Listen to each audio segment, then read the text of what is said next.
안녕하세요. 매일은 아니지만 자주 듣고 있는 애청자 중 한 명입니다.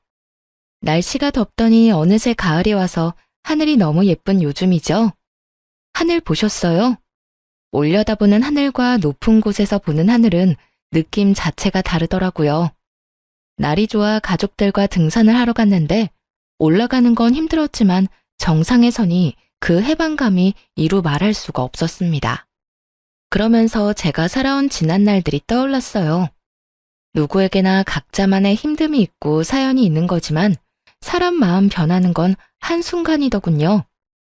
물론 저도 잘했다고는 할 수 없겠죠. 사람 말은 양쪽 이야기를 다 들어봐야 한다고 하잖아요. 그러니 변호사도 있고 검사도 있는 거고요. 판결을 받고 싶다는 건 아니고 이미 다 지난 일인데 저같이 살아온 또 다른 선택의 기로에 서 계시는 분이 계시다면 같이 들어주시고 공감해 주시면 좋겠습니다. 산을 오르는 것 같았던 제 삶에 대해 이제는 말해도 되겠죠? 제 인생이 그랬어요. 늘 오르막을 오르는 것 같았죠. 그렇다고 막 힘들게 살았던 건 아니었습니다. 저는 이남 일녀 막내로 태어나 유복한 환경은 아니지만 막내 고명딸로 사랑받고 컸습니다. 나이 터울이 좀 있다 보니 오빠들도 부모님도 많이 아껴주셨고요. 잘해도 잘한다, 못해도 잘한다, 그렇게 자랐던 것 같습니다. 다른 오빠 있는 친구들 보면 엄청 싸우고 하던데 저희 집은 안 그랬답니다. 한참 클 나이라 먹고 싶은 것도 하고 싶은 것도 많았을 오빠들은 뭐든 저부터 챙겨줬죠. 덕분에 부모님이 마음 놓고 맞벌이로 일도 다니시고 오빠들은 대학까지 다 갔었고요. 하지만 두 분 벌이로 비싼 등록금을 감당하기엔 벅찼던 것 같아요. 그렇다고 공부 잘하는 오빠들 등록금을 안 내줄 수도 없는 노릇이었죠. 큰오빠는 법대로 진학해서 검사가 되는 목표가 있었고요. 작은 오빠는 아직 꿈은 없었지만 뭐든 열심히 하는 사람이었습니다. 둘 다 공부를 잘하는 건 저희 집에서 당연한 일이었고요.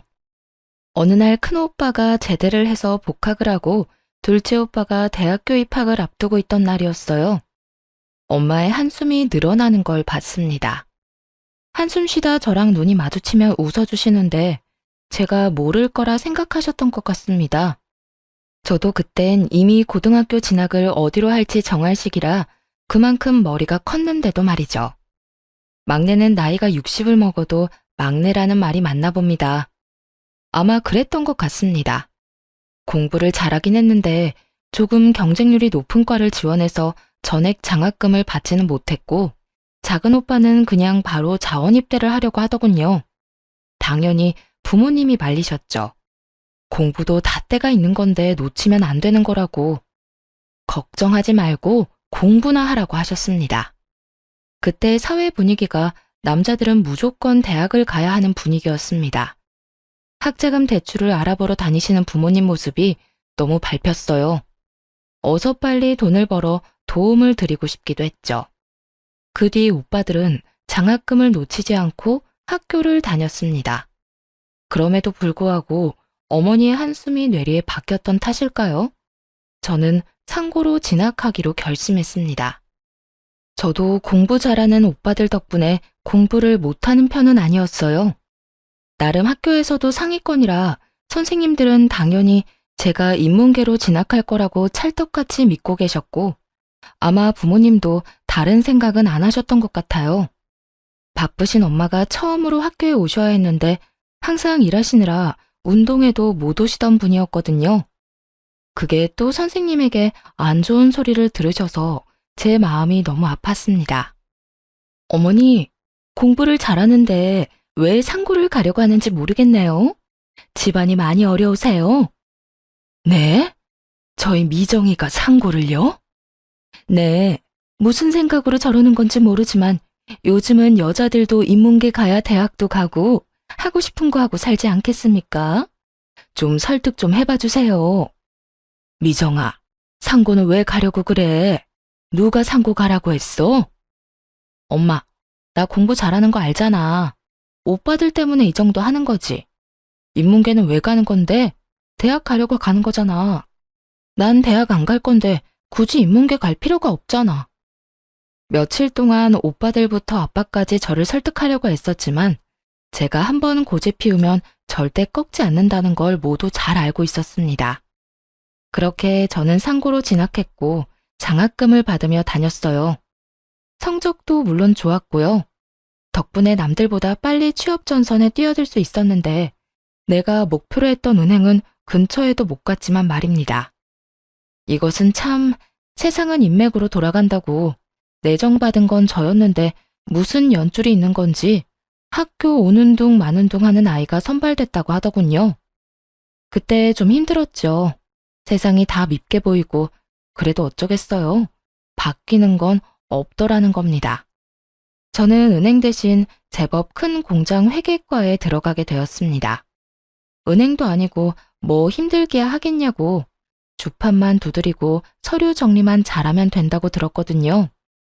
주판이 어떻게 생겼는지, 내 책상은 어디 있는지, 전 계산은커녕 매일매일 청소만 하다 왔어요. 선배들이 자기 빨래까지 가져다 놓은 것도 분말 없이 빨아야 했고요. 그 시절 따뜻한 물이 나오는 건물이 어디 있었나요? 호텔에서나 나왔겠지.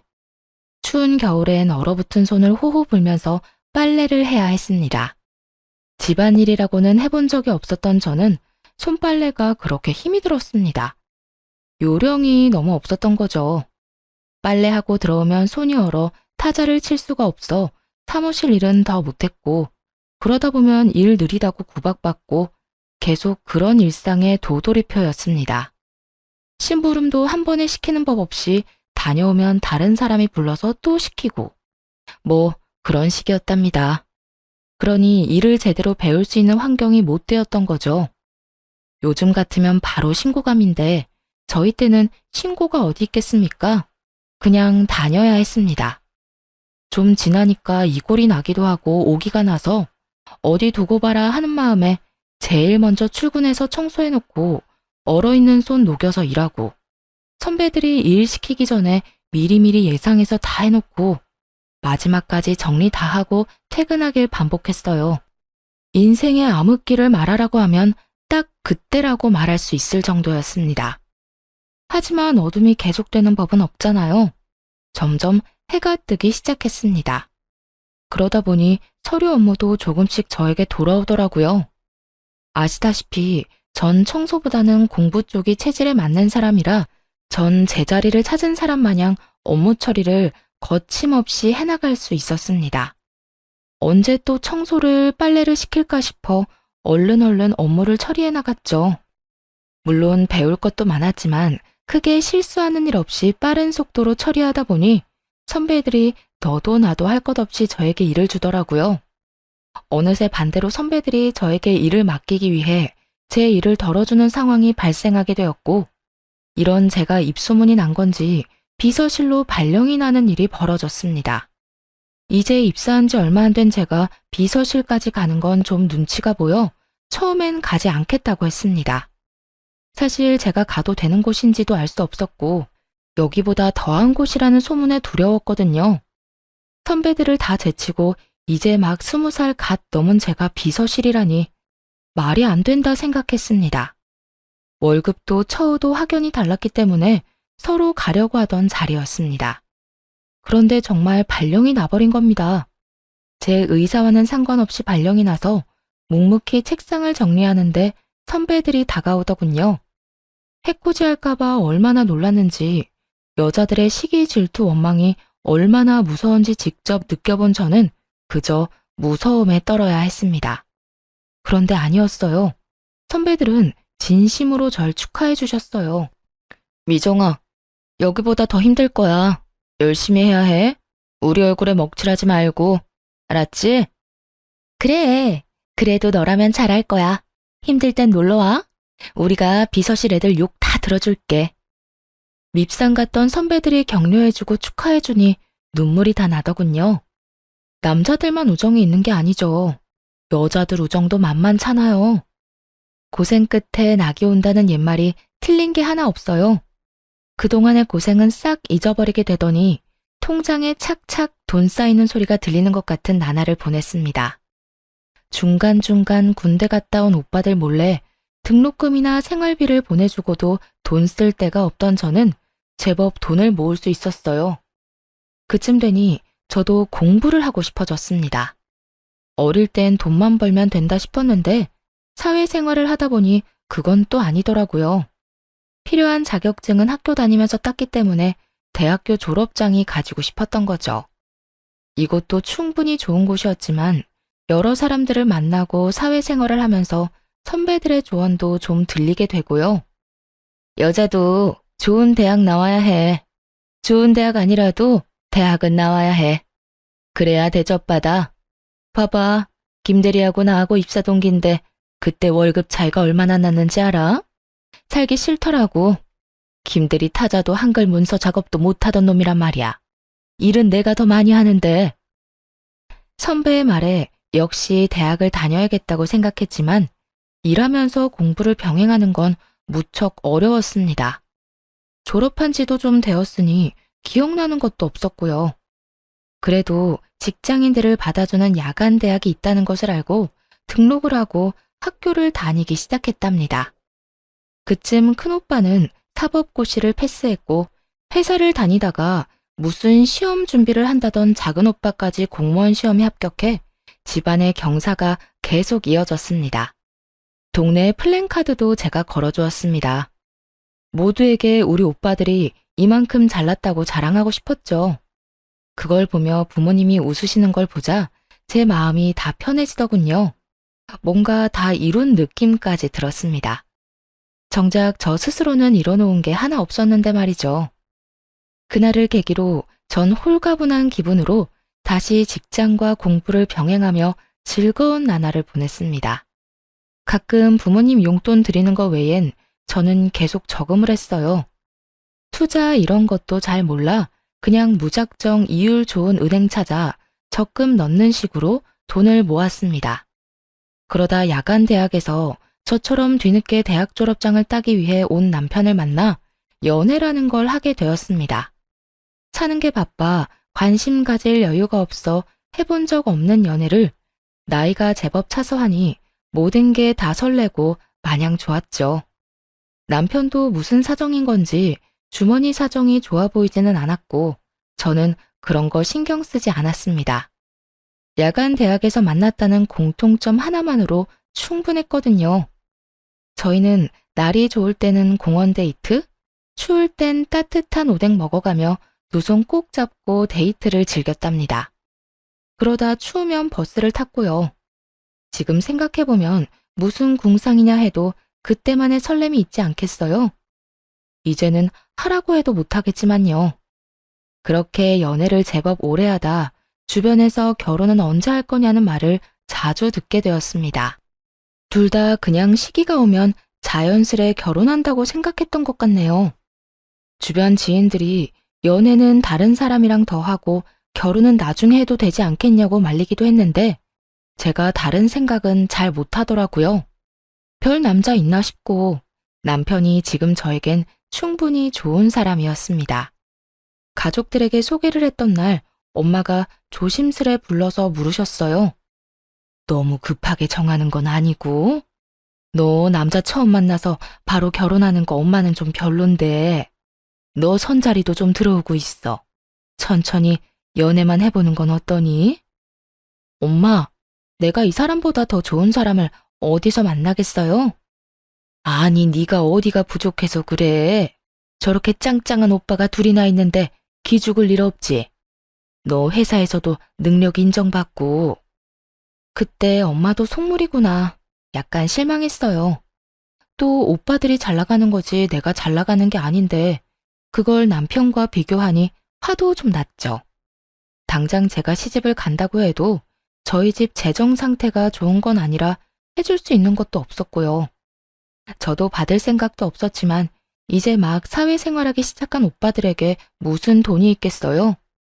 또 오빠 공부 뒷바라지에 부모님이 가진 것도 뻔히 제가 다 아는데 못된 말로 엄마 속을 좀 후벼 파고 남편과의 결혼을 추진했습니다.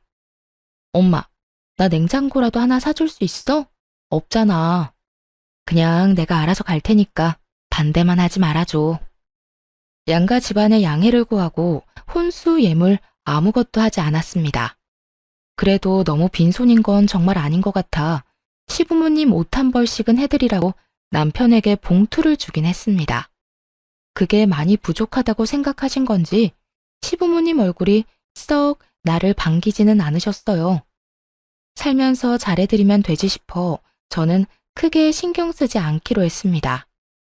형편에 맞게 살아야 한다는 게 제 생각이었고 남편도 이해해주던 부분이었거든요. 제가 모았던 돈에 신랑 돈 보태서 작은 원룸에서 신혼생활을 시작했습니다.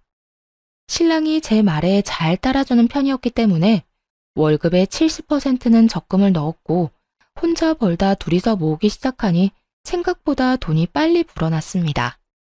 그런데 고지를 코앞에 두고 저희에게 아이가 생겼어요. 너무 예쁘고 사랑스러워 일 같은 건 생각도 나지 않더라고요.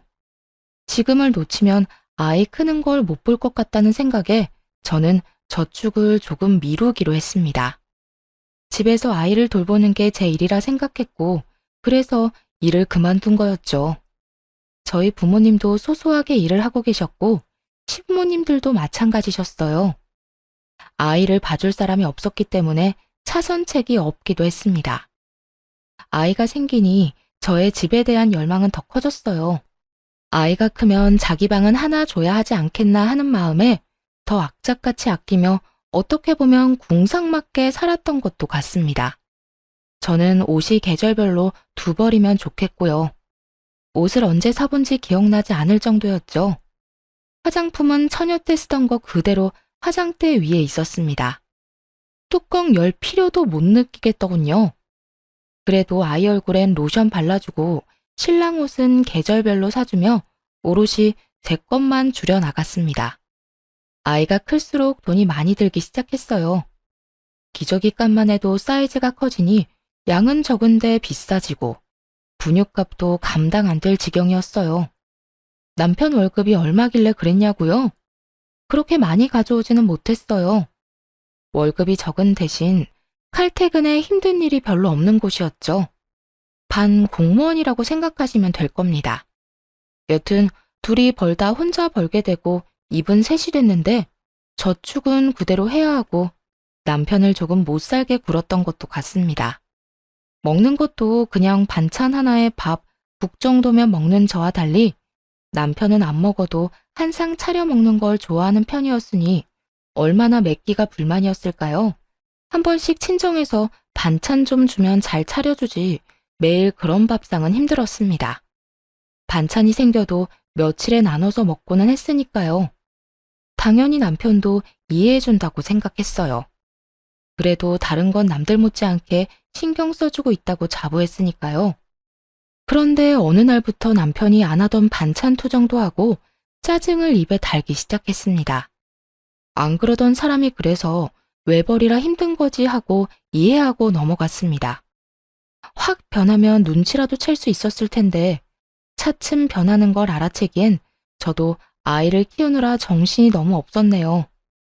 그냥 단순히 남편이 밖에서 힘든 만큼 더 아끼고 아이를 잘 키워야지 하는 생각밖에 하지 않았죠.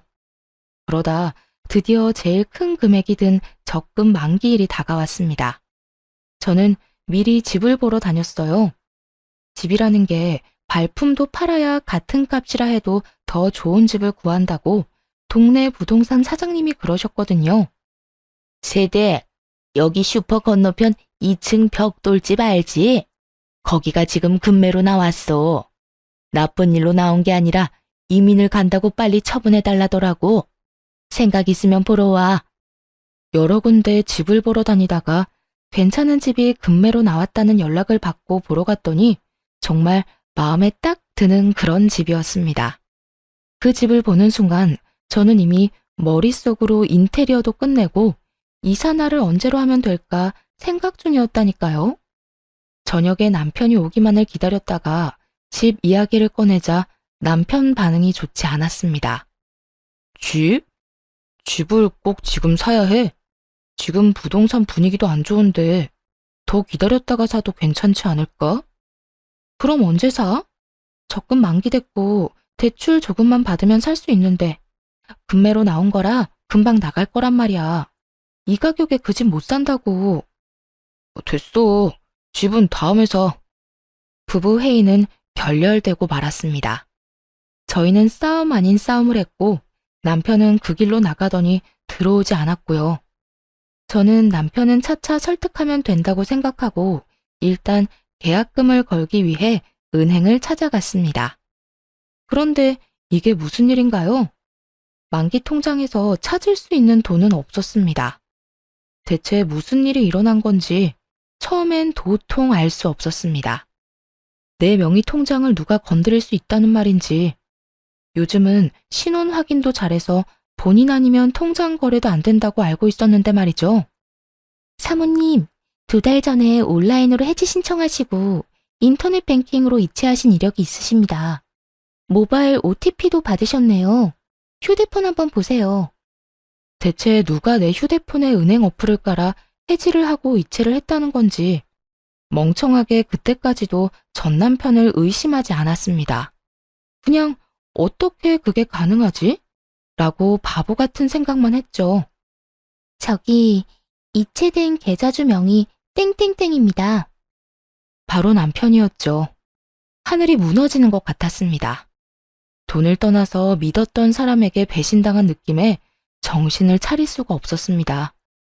남편은 내가 모를 거라 생각했던 걸까, 내가 그렇게 바보 같았나 싶었습니다.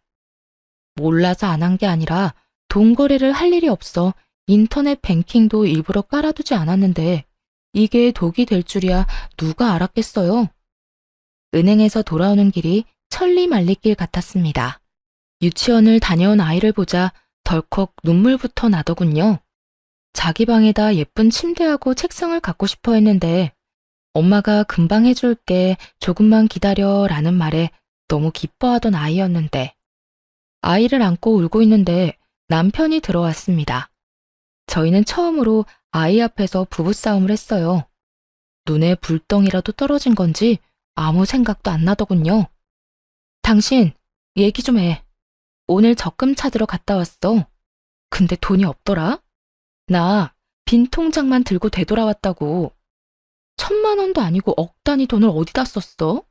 왜 말도 없이 뺀 거야? 어, 걱정하지 마. 투자 좀 했어. 당신 창기 알지? 그 친구 사업 대박 나서 이번에 확장하는 건데 거기 투자한 거야. 곧 100배로 불려줄게. 더 크고 좋은 집으로 이사 가자.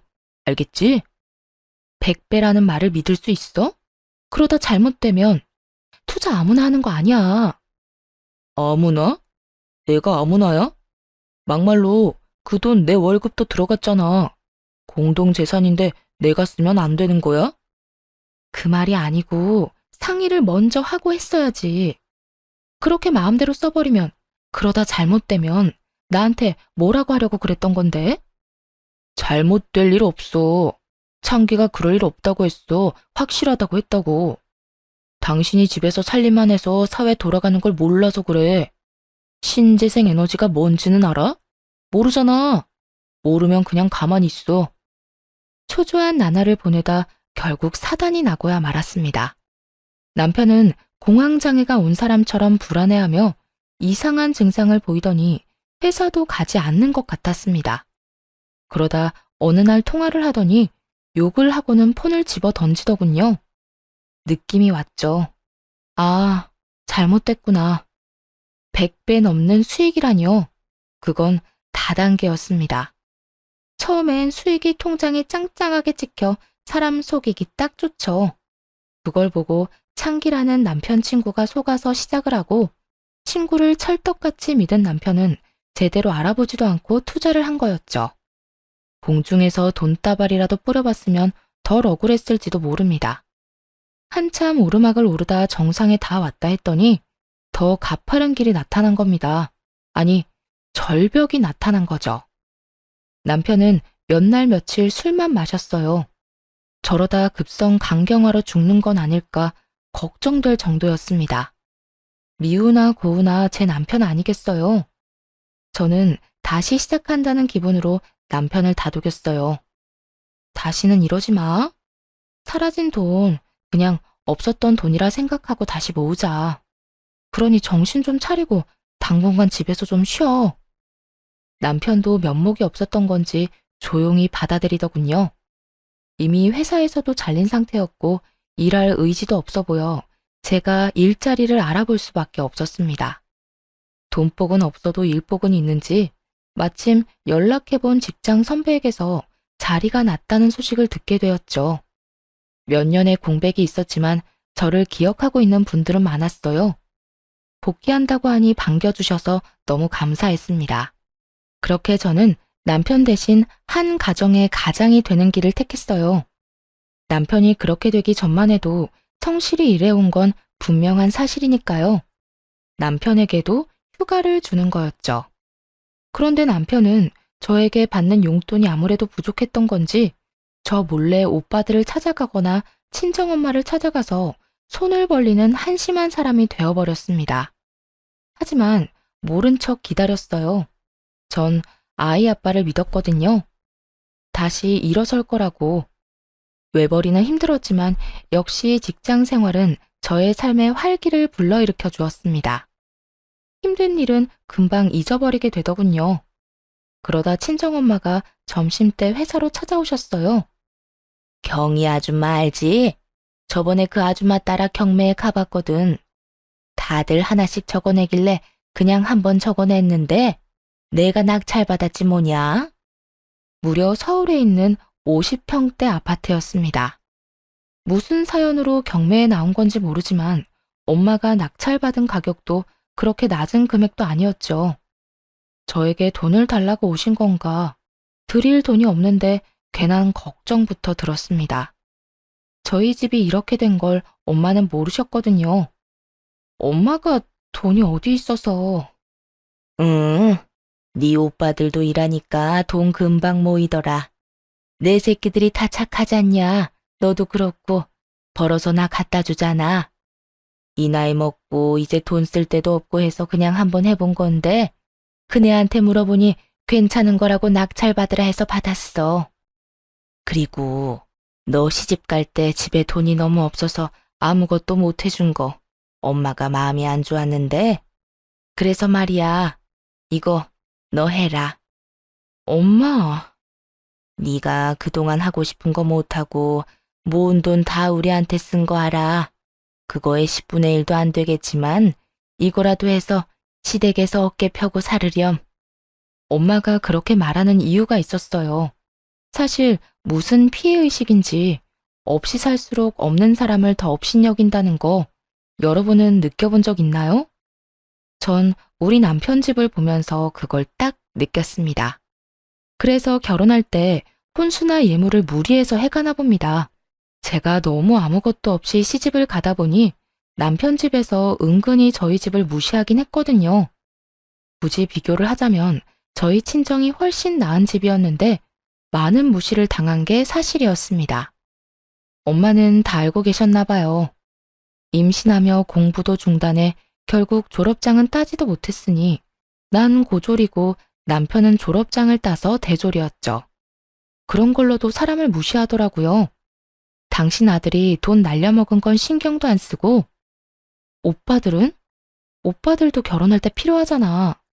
오빠나 주지 왜 나를 줘? 그네가 돈 보탰어. 너 주라고 먼저 얘기하더라. 너한테 투자해야 내가 늙어서 편할 거래. 너무 감동해서 눈물이 앞을 가리더군요. 이사갈 준비에 마음이 들떠 있을 때였어요. 남편에게 서프라이즈로 놀래켜줄 마음으로 아무 말 안 했고요. 30평도 크다 했는데 50평이라니.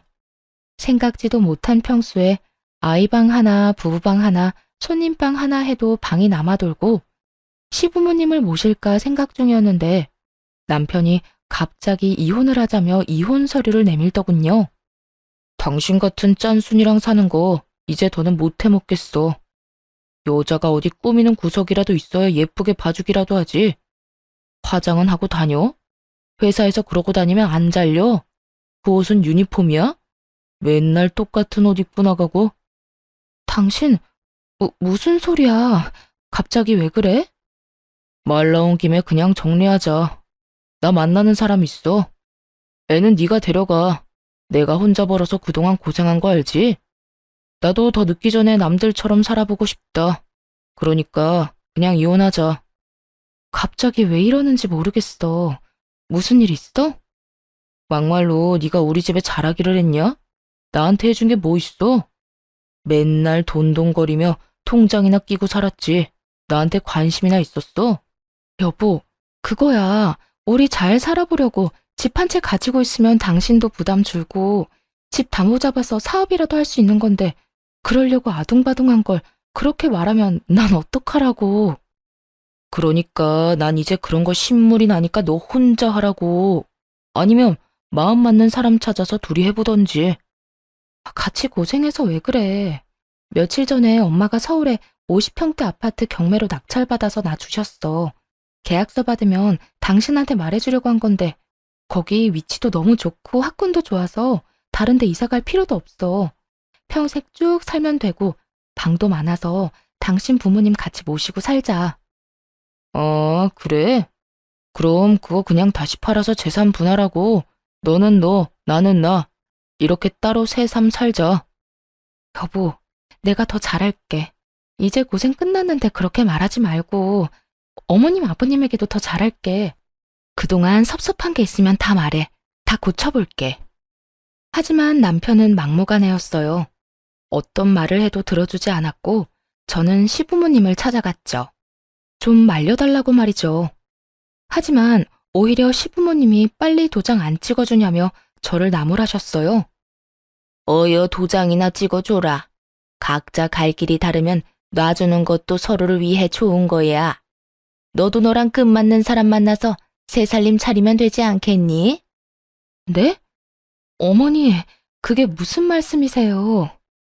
네가 뭘 우리 집에 시집와서 기여한 게 있니? 그냥 혼인신고만 하고 산 거 나 좀 부끄러웠다.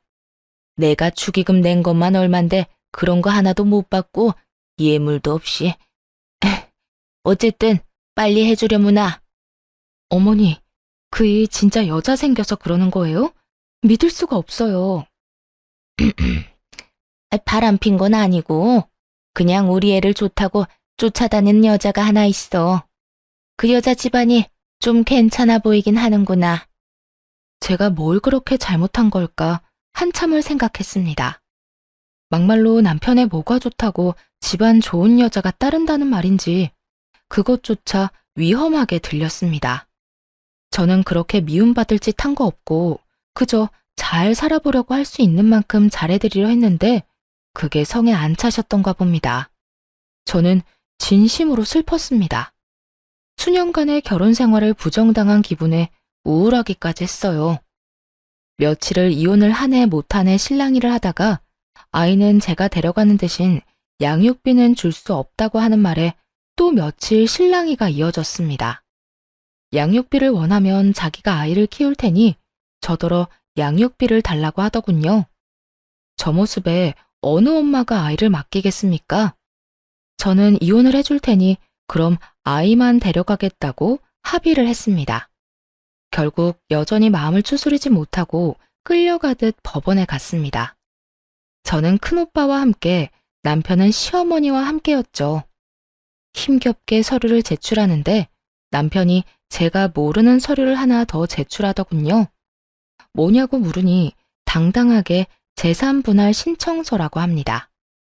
재산이라니, 저희는 재산이라고는 아시다시피 남편이 날려먹었던 적금이 다였는데 말이죠.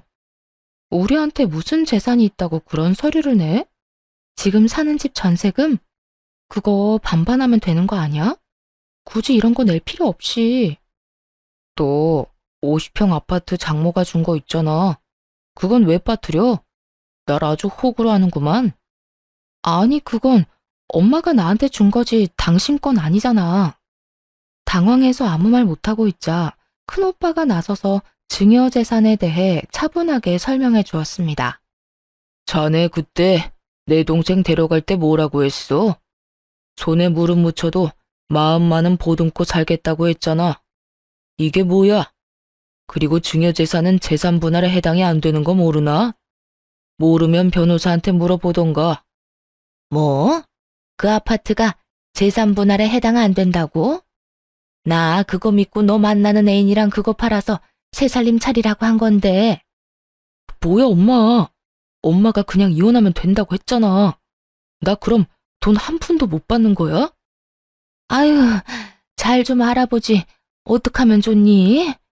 너 가게 하나 해주면 새아가한테 아파트는 우리가 해준다고 했는데. 진짜? 엄마가 책임져요. 난 몰라. 잘못되면 다 엄마 탓이야.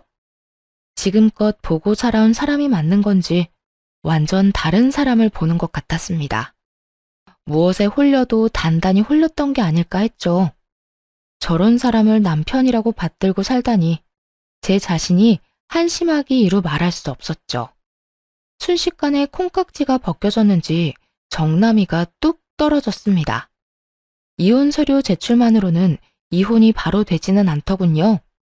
이혼되기까지는 꽤 긴 시간이 필요했습니다.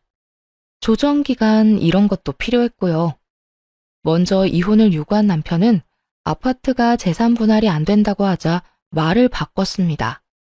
하지만 제가 이제 같이 살 마음이 없어진 지 오래였고요. 제가 끝까지 이혼하겠다 하니 갑자기 그럼 아이는 자기가 키우겠다 하더군요. 언제는 나보고 데려가라고 하더니 웃음밖에 안 나왔습니다. 결국 큰오빠의 도움으로 양육권도 제가 받아오고 양육비도 매달 50만 원씩 보내주는 걸로 이혼은 정리가 되었습니다. 엄마가 낙찰받아줬던 아파트는 딸과 둘이 살기엔 넓었기에 친정 부모님과 함께 살기로 했습니다. 저는 덕분에 멈췄던 공부도 다시 시작했고요. 다 엄마가 잘 봐주셔서 가능한 일이었습니다. 참 감사한 일이죠. 그 뒤로 전 남편은 어떻게 됐냐고요? 말도 마세요. 딱 1년 지나고 제가 사는 아파트로 찾아왔는데 1년 만에 보니 감회가 새롭고 그럴 줄 알았는데 지난번에 정남이 떨어진 거에 뭐 더 떨어질 게 있다고 완전히 사람으로 안 보이게 되었습니다. 여보, 우리 다시 합치자. 애도 아빠가 필요하잖아. 나 그 여자랑은 애초에 헤어졌어. 그때 잠깐 꼬셔서 넘어갔던 것뿐이야. 난 자기밖에 없는 거 잘 알잖아. 정말 한심해서 말도 안 나오더라고요. 말을 안 하고 있으니 내가 허락했다는 뜻으로 받아들인 건지 슬금슬금 안으로 들어오려는 거 체인을 딱 걸어 잠그고 소리쳤습니다. 누구신데 남의 집에 와서 이러세요? 잘못 찾아오신 거면 그냥 가시고요. 여보, 왜 이래? 자꾸 헛소리 하시면 경찰에 신고할 거고 아파트 CCTV 영상 따서 입구에 붙여놓을 거예요. 잡상인 출입이 잦으니 조심하라고. 잡상인? 잡상인. 어서 안 꺼져? 당장 꺼지라고. 제가 큰 소리를 내니 처음 보는 모습에 놀라서 달아나는데 신발이 벗겨져도 모르고 열심히 도망가는 모습이라니 혼자 봐서 아쉬울 정도였답니다.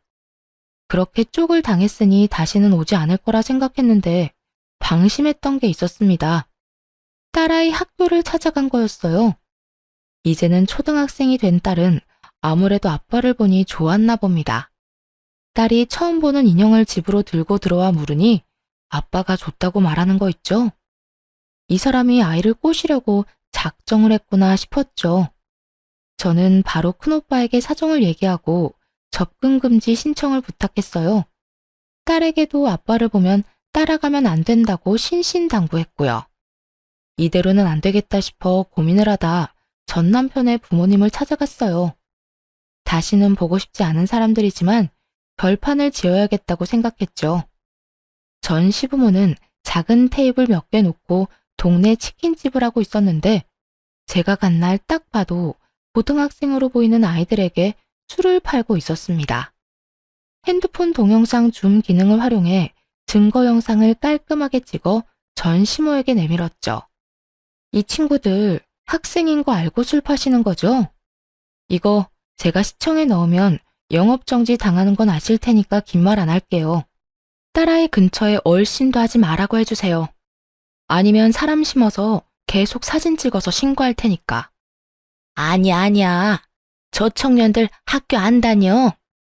학교 안 다니면 미성년자 아닌 줄 아세요? 좀 알고 장사하세요. 저처럼 몰라서 뒤통수 맞지 마시고요. 설마 그럴 리가? 아니야. 민증 검사는 하셨나요? 안 하셨죠? 정상 참작도 안 되겠네요. 아이고, 이 나쁜 년. 무슨 심보로 그러는 거야? 무슨 심보요? 아줌마가 나한테 그런 말할 자격이 있으신가 모르겠네요. 해봐라, 해봐. 해볼 테면 해봐. 내가 가만히 있나 보자. 이게 끝인 걸로 아시면 안 되죠. 유통기한 지난 식품 나와도 끝인 거 아시죠? 점검기간 아니라도 신고하면 출동해요. 못된 년. 너 인생 그렇게 살지 마라. 그럼 잘 알아들으신 걸로 알고 가볼게요. 천하의 못된 여자 연기해보니 너무 시원했습니다. 허탈하기도 했고요. 이제 다시 찾아오는 일은 없을 거라 생각하고 싶어요. 다음날 모르는 번호로 연락이 왔습니다. 바로 전 남편이었습니다. 만나자고 하는 걸 싫다고 하니 그럼 전화통화 잠깐만 하자고 해서 그러자 했더니 구구절절 사연을 읊더군요. 전 귓등으로도 듣지 않았어요. 전 같이 사는 동안 함께 잘 살아보고자 최선을 다했고 최선을 다한 결과가 배신이었으니 그럴만하다고 생각했습니다. 그러니 전혀 아쉬운 게 없었죠. 진짜 다시 기회 줄 수는 없는 거야? 나 당신하고 열심히 살았잖아. 우리 딸은 나 보고 싶어 하잖아. 딸만큼은 만나게 해줘야지. 내가 이혼할 때 당신이 나보고 키우라고 해서 딸한테 아빠는 자식 같은 거 안 키운다고 했다고 다 말했어. 그러니 신경 쓰지 마. 그럼 우리 엄마 가게 신고하지 말아줘. 부탁이야. 당신 하라는 대로 할 테니까. 나 분명히 말했는데. 당신이 또 찾아오면 시청이든 경찰서든 신고할 테니까 각오하시라고. 나 얼마든지 할 수 있는 거 알지? 알지. 형님들이 어떤 분이신데. 응, 알면 됐어. 그러니까 이제 다시는 연락하지 말고 당신 뜻대로 나 같은 구질구질한 사람 찾지 말고 좋은 사람 찾아서 행복하게 살기를 바랄게. 그 이후 남편은 정말 땅으로 꺼진 사람처럼 사라졌습니다. 연결된 사람들이 있어 가끔 소식이라도 들려왔는데 한동안 들리는 소식이 너무 없어 궁금해지기까지 하더군요. 어딘가 잘 살고 있겠지 하고 생각하려고요. 그리고 저는 직장과 학교를 병행하며 열심히 살고 있습니다. 지금 졸업을 앞두고 졸업 논문을 쓰다가 쉴 겸 사연을 쓰다가 길어져 버렸네요. 여기저기서 남자 소개시켜준다고 하는데 아직은 혼자가 좋습니다. 아마 계속 혼자일 것 같습니다. 안 해본 일이 많아 하나씩 일어나가는 쾌감에 요즘 사는 재미가 너무 좋네요. 집에 대한 갈망 때문인지 부동산 공인중개 자격증도 도전해 보려고 합니다. 제 인생은 지금 산 어디쯤인 걸까요? 다시 정상을 올라가고 있는 중일까요? 여러 봉우리 중 이제 막 하나를 넘은 건 아닐까 합니다.